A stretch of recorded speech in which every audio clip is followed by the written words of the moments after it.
तर आज आपण बनवणार आहोत भरवा शिमला मिरची आणि ती पण सात्विक।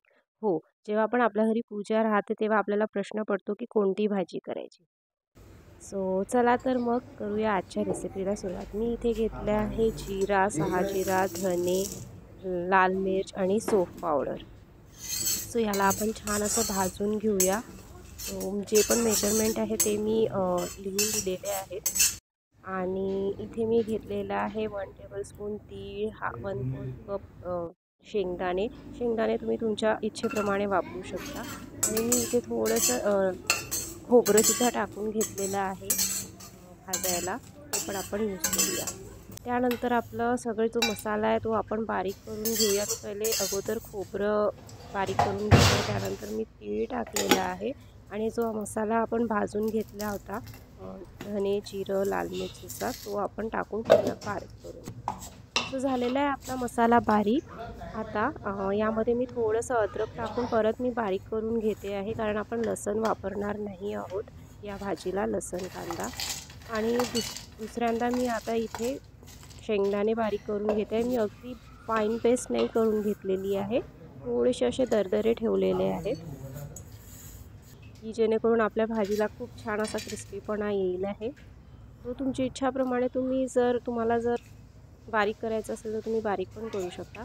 आता आपण यामध्ये ॲड करतो आहे सगळे सुखे मसाले, जसं गरम मसाला, लाल तिखट, मीठ, हळद। त्याला छान असं मिक्स करून घ्यायचं आणि बस आपण आता शिमला मिरची छान धुवून घेऊया, त्याला छान कापून घेऊया। आता मसाला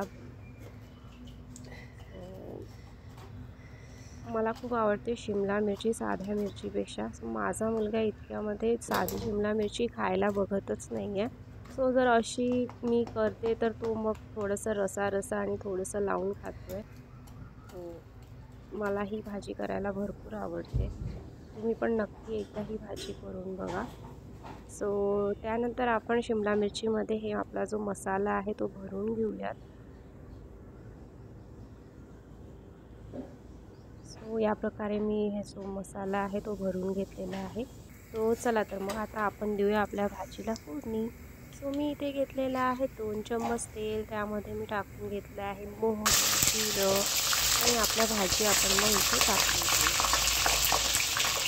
जर तुमचा मसाला उरलेला असेल तर तुम्ही त्या तेलामध्ये पण टाकू शकता। माझा कोणताच मसाला असा उरलेला नाही, त्यामुळे सगळा मी शिमला मिरचीमध्ये टाकून त्याला शिजवून घेते आहे। याला झाकून आपण छान होऊ देऊयात। अजून आपली शिमला मिरची शिजायची आहे, त्याला छान असं पाणी टाकून आपण शिजू देऊयात। ही सात्विक भाजी पण तेवढीच छान वाटते। जेव्हा आपण पूजेसाठी वगैरे आपल्याला करायची असेल तर हा चांगला ऑप्शन आहे। मी इकडे 1 चम्मच तूप घेते आहे आणि त्यामध्ये मी दाल फ्राय करते आहे। आज फ्रायडे असल्यामुळे माझ्याकडे ऑलमोस्ट भाजीचं संपतच आलेलं आहे।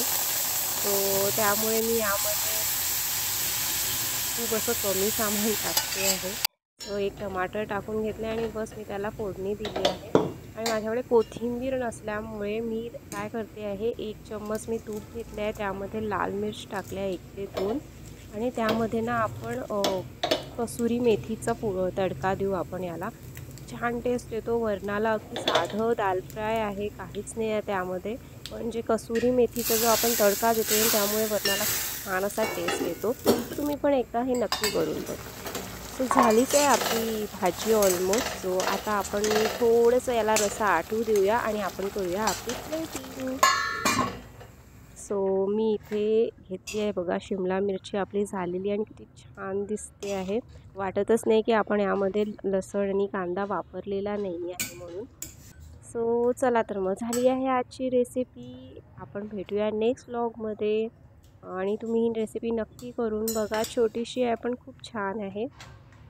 तोपर्यंत चॅनलला लाईक करा, शेअर करा आणि सबस्क्राईब करा। Thank you, bye.